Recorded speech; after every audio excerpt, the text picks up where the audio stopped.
నేను శ్రీకాంత్, హీరో శ్రీకాంత్ ఒక 2 ఎకరాలు కొందామని కార్లో డబ్బులు పెట్టుకొని వెళ్ళాం.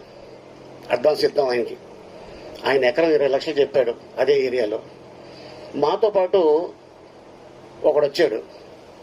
మీకేమైనా బ్రెయిన్ దుబ్బిందా, ఇక్కడ కొంటారేంటి అన్నాడు. ఆ రోజు ఆడు చెప్పకపోతే